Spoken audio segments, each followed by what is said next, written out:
George adorait les myrtilles. Surtout celles de Monsieur Renkins. C'étaient les meilleures du monde. Tiens, mon petit George. Doucement.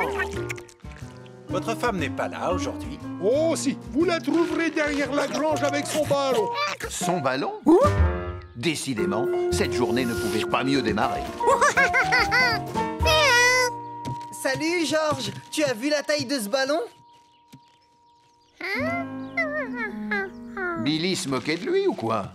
Il n'y avait pas de ballon. Vous arrivez à temps pour m'aider à le gonfler. Ça va être amusant. Tu es prêt à nous donner un coup de main? D'accord. Mais où était-il, ce ballon? Prenez l'enveloppe et secouez-la.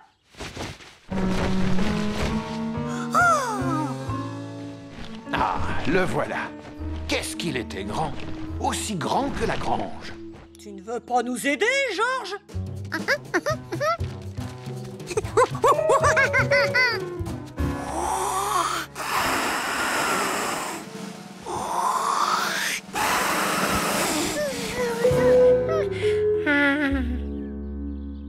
George se disait que ça allait prendre un temps fou.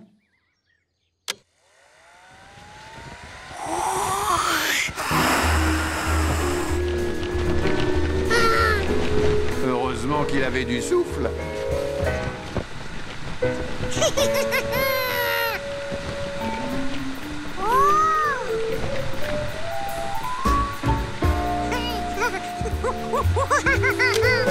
Écarte-toi, mon grand.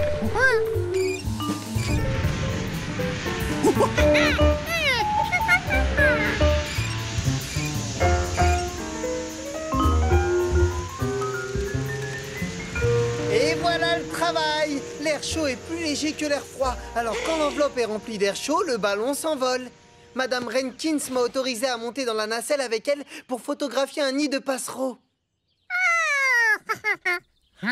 Ce sont des oiseaux. Ils n'ont aucun secret pour moi.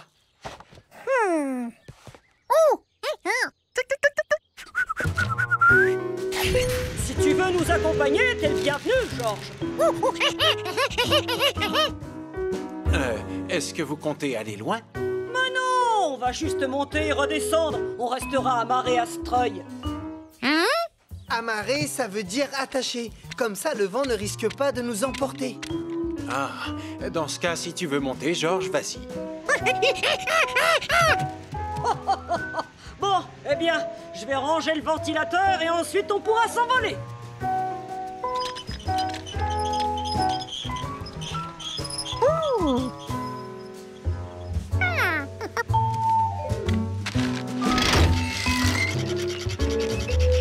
Tu te débrouilles bien pour quelqu'un qui habite en ville. Oh non! Non, George, on était censé attendre Madame Renkins. Tu sais, ce n'est pas bien de désobéir.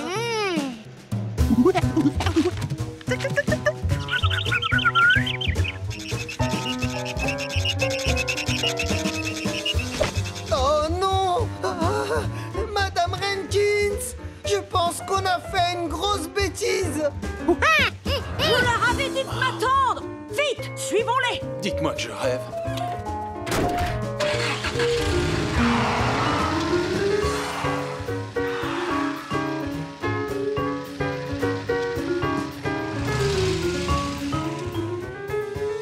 Mon pauvre petit George, tel que je le connais, il doit être mort de peur.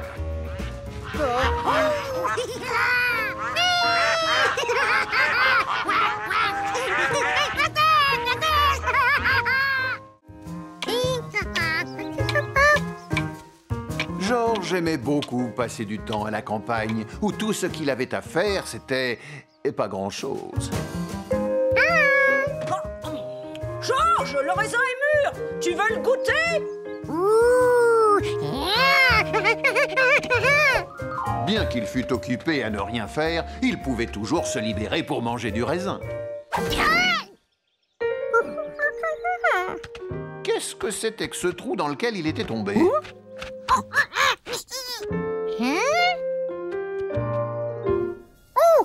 Oh, il y avait des animaux qui vivaient à l'intérieur.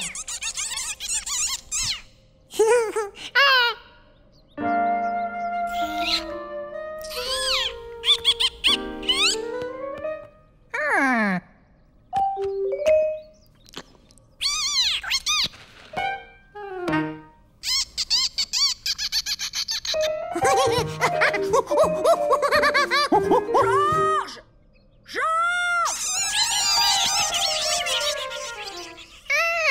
Pourquoi ces nouveaux amis s'étaient-ils enfuis en entendant Madame Renkins? Georges, tu ne t'es pas fait mal? Tu as vu un peu les énormes trous que font ces rongeurs? C'est fou, hein? Alors comme ça, ces animaux étaient des rongeurs.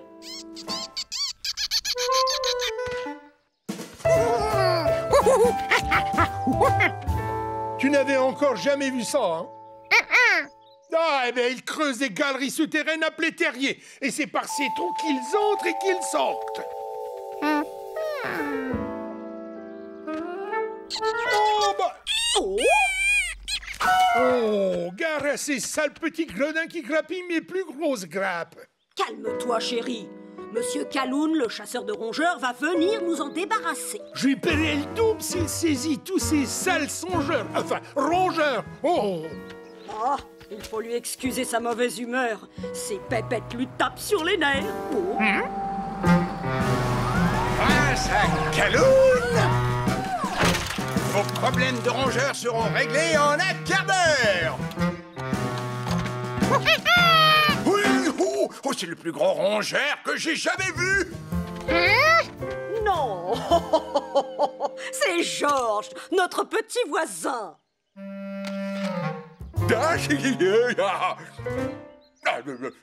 En voilà un là-bas.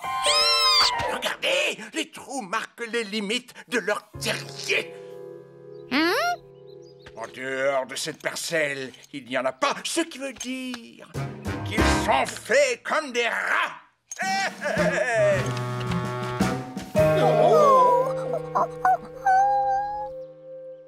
Avant qu'ils n'aient le temps de creuser une galerie de secours, je les aurais tous capturés. J'espère que vous n'allez leur faire aucun mal. Oh non, ça va de soi. J'attrape ces petits poussins et je les conduis dans un lieu paradisiaque. Loin, loin d'ici. Cet homme lui semblait bizarre. Il valait mieux prévenir les rongeurs.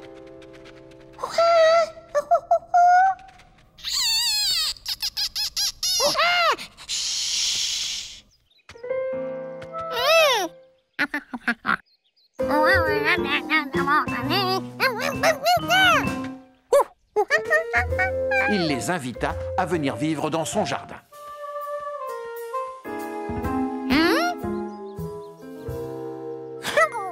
Mais bien sûr, ces rongeurs se déplacent sous terre.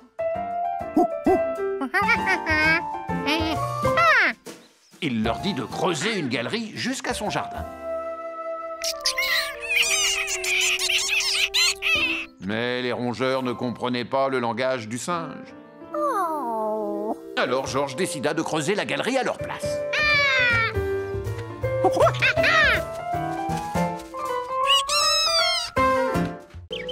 Pour un singe, la maison de campagne était un vrai terrain de jeu. Mais parfois, Georges dépassait les bornes. Mais je... Oh non, il est interdit de peindre sur les murs. Tu ne te souviens pas du règlement?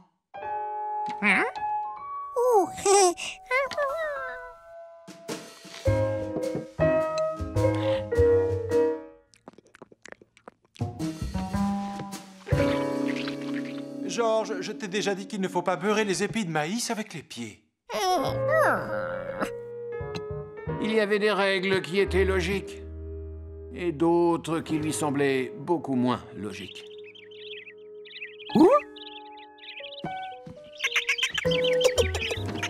Les animaux vivant dans les arbres n'avaient aucun règlement à suivre. Et pour un petit singe, c'était une bonne raison de déménager.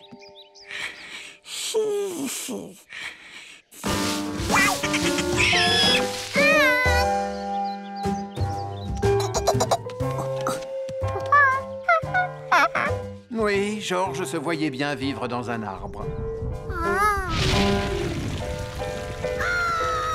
Mais pas tous les jours.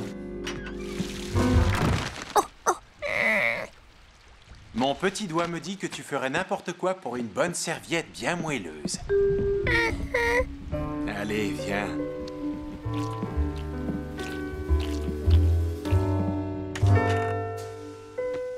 George ne pouvait pas vivre dans un arbre tout en étant au sec comme dans une maison.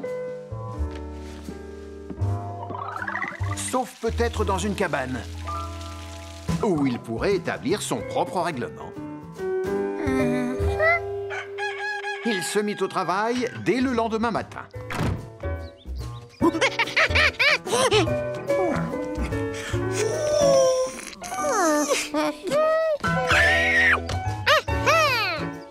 Il choisit la meilleure branche pour construire sa cabane et il prit le carton d'emballage du réfrigérateur.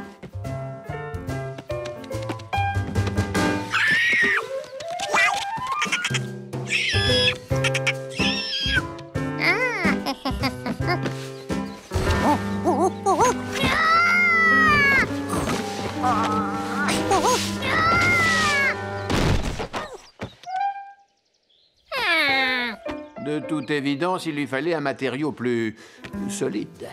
Il décida d'aller voir en quoi étaient faites les autres maisons.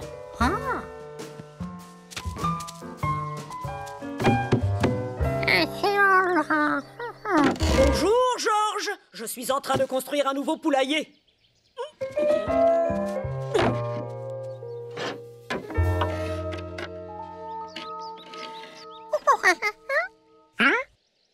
Je serais totalement perdu si j'avais pas fait de dessin. Mais bien sûr, il fallait commencer par dessiner le plan de la cabane.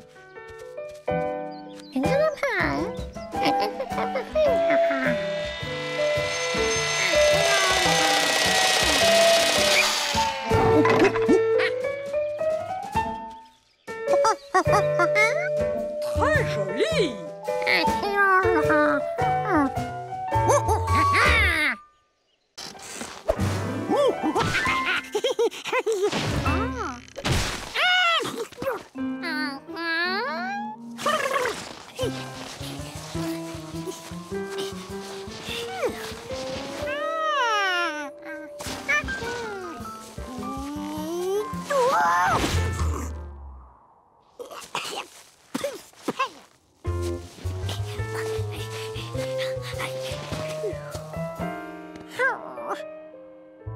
La neige, c'est super, mais quand on en a jusqu'aux oreilles, on ne peut même pas en profiter. Salut, George! Ce n'est pas en ville qu'on a l'occasion de faire du ski de fond, pas vrai? Pourtant, c'est génial, surtout quand il y a beaucoup de neige comme aujourd'hui. J'en ai une autre paire à la maison. Si tu veux, George, je peux te la prêter.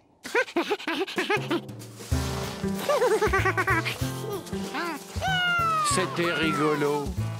Et facile en plus. Tu crois que tu peux grimper jusqu'en haut de la colline? Tant qu'il y avait de la neige, il pouvait aller n'importe où. Enfin, presque.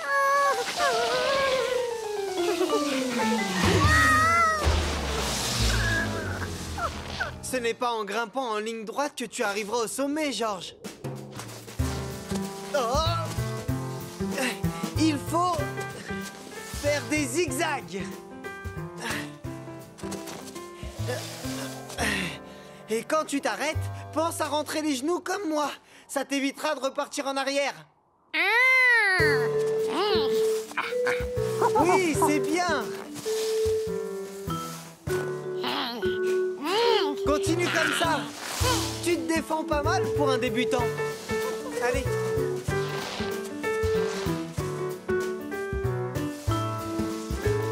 La vue était magnifique de là-haut. On apercevait la ferme et l'étable de Monsieur et Madame Rankins.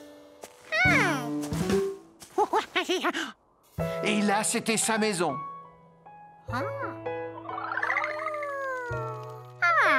Il valait mieux rentrer maintenant, parce que son ami avait dû servir le chocolat qui restait.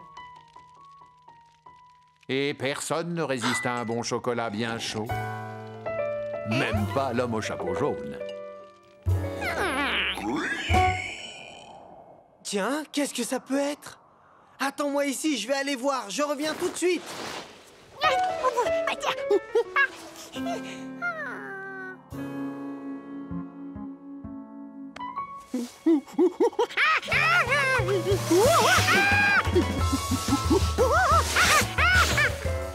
Attention, Georges.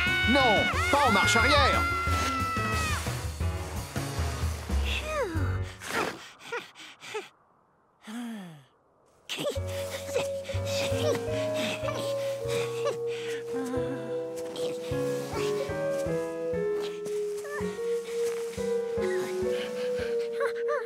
Georges, tu me vois?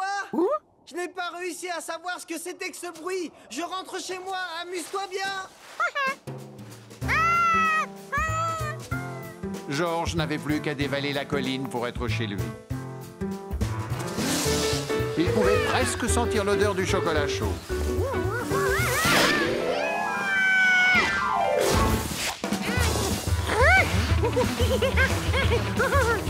S'il ne récupérait pas son ski, ça finirait mal.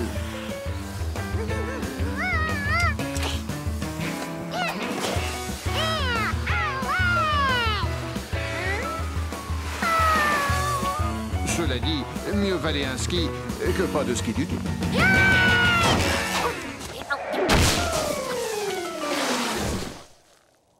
C'était grandiose.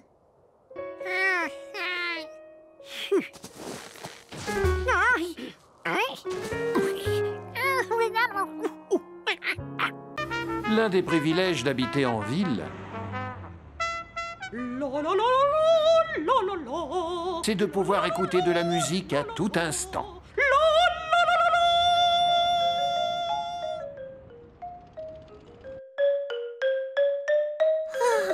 Pour Georges, c'était fantastique. Les singes adorent la musique. Et il ne faisait pas exception. Steve, arrête. Je dois répéter mon solo pour le concert de ce soir. Je te signale que ce sera le clou du spectacle.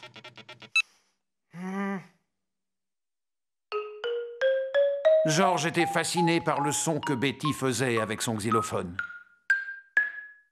Tu veux essayer, Georges? Pour Georges, il n'y avait rien de mieux que de taper avec des maillotches. Ces planches de bois s'appellent des lames. Chaque lame produit une note différente. Écoute.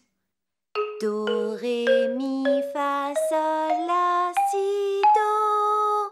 Tu as entendu? C'est comme si les notes montaient un escalier. À toi. Tape doucement, Georges.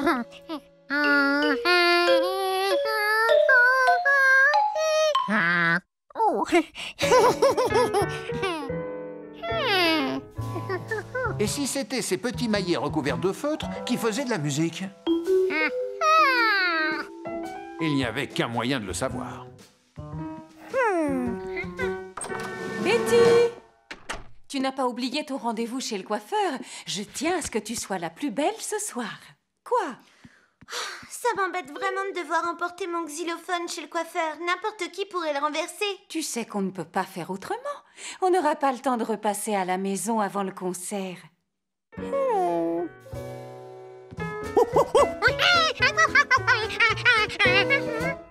Tu es prêt à le transporter à l'école pour moi? Oh, Georges, tu me rends un grand service. Alors voilà, comme le concert doit commencer à 4 heures, il faut que tu ailles le porter avant. Je peux te donner un coup de main si tu veux. Je suis un expert en déménagement. Georges était soulagé de pouvoir compter sur Steve, d'autant plus qu'il avait une montre, lui. Vous êtes trop sympa. Quand vous le bougerez, surtout faites attention Betty, à... je te rappelle que je suis en 6e. Je n'ai pas besoin de tes conseils pour savoir comment transporter un xylophone quand même. Oh, c'est vrai, tu as raison. Bon, merci encore. À tout à l'heure.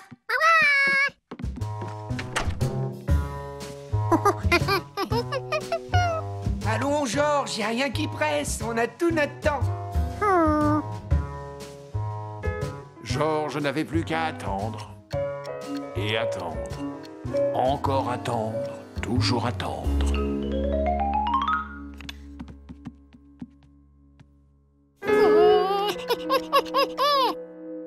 Georges, arrête. Y a pas le feu. Il faut qu'on soit à l'école avant... Il est déjà 4h moins 20. On a intérêt à faire vite. Pourquoi tu m'as pas prévenu?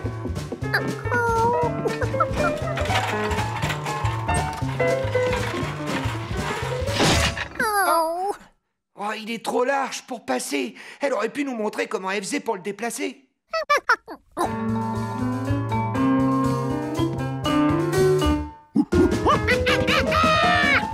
Tu es fou. Souviens-toi de ce qu'elle a dit. On ne peut pas prendre le risque de l'abîmer. J'ai une idée. On va le démonter et on va transporter les pièces dans le chariot de Betty. Et une fois sur place, on n'aura plus qu'à le remonter. C'est une question de bon sens.